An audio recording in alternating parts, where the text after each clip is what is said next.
যিসকলে মোৰ পৰা ব্লাউজৰ ফাৰ্মা লৈছে ভাবিলোঁ অকণমান আপোনালোকক ফাৰ্মাখিনিৰ বিষয়ে বুজাই দিওঁ। বহুতে বুজি পাইছে বাৰু, আৰু তাৰে মাজত কিছুমানে বুজি পোৱা নাই, সেইকাৰণে ভাবিলোঁ অকণমান ভিডিঅ' কৰি আপোনালোকক বুজাই দিওঁ। প্ৰথমে চাওক, এইটো হৈছে পিঠিৰ ছাইডটো, আৰু মই ইয়াতে লিখি দিছোঁ দেখিছেনে, বেক ছাইড বুলি। মানে এইটো হৈছে পিঠিৰ ছাইডটো, আৰু এইটো হৈছে আৰ্মহোল ছাইডটো, মানে কাষলতিৰ তলচোৱা। আৰু চাওক, এইটো পিঠিৰ ৰাউণ্ড শ্বেপটো। এতিয়া চাওক, পিঠিৰ মাজৰ যে চিলনিটো চিলাই, এই চিলনিটো চিলাবৰ কাৰণে ইয়াৰ পৰা আপোনালোকে 4 ইঞ্চি ল'ব বা 4.5 ইঞ্চিও ল'ব পাৰে।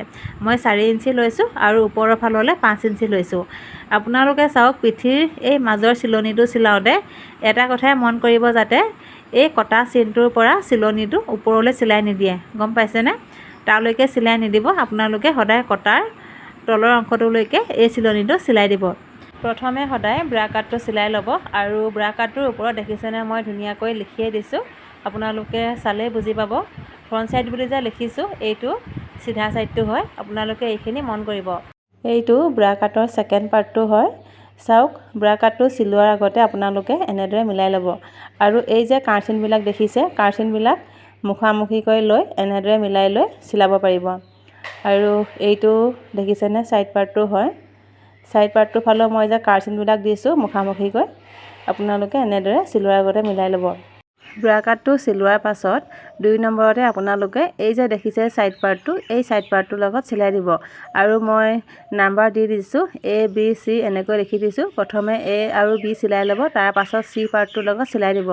আৰু এইটো বেল্টৰ পিচটো হয়, দেখিছেনে? C পাৰ্টটোৰ লগত চিলোৱাৰ পাছত আপোনালোকে এই D পাৰ্টটোৰ লগত চিলাই দিব, মানে বেল্টৰ পিচটোৰ লগত চিলাই দিব। আৰু এয়া দেখিছেনে ব্লাউজ কাটিংটো, এনেধৰণে মই কৰি দিছোঁ, আৰু ধুনীয়াকৈ লিখি দিছোঁ, আপোনালোকে চালেই বুজি পাব। A B C D এনেকৈ যে মই নাম্বাৰবিলাক দি দিছোঁ, আপোনালোকে প্ৰথমে A আৰু B চিলাই ল'ব। A B চিলোৱাৰ পাছত C পাৰ্টটোৰ লগত চিলাব। C পাৰ্টটোৰ লগত চিলোৱাৰ পাছত D পাৰ্টটোৰ লগত চিলাই দিব। আৰু এইটো যে দেখিছে কান্ধৰ চিলনিটোৰ কাৰণে মই এনেকৈ আঁচডাল দি দিছোঁ। এয়া দেখিছেনে, ইয়াতে আপোনালোকে কান্ধটো চিলাই দিব।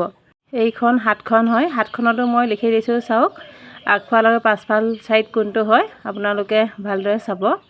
আৰু অকণমান যে বেছিকৈ কটা দেখিছে, এই কটা অংশটো ব্লাউজটোৰ আগফালৰ ছাইডটো হয়, দেখিছেনে? মই লিখি দিছোঁ ধুনীয়াকৈ। আপোনালোকে বুজি পাবৰ কাৰণে মই অকণমান ভিডিঅ' কৰি দেখুৱালোঁ।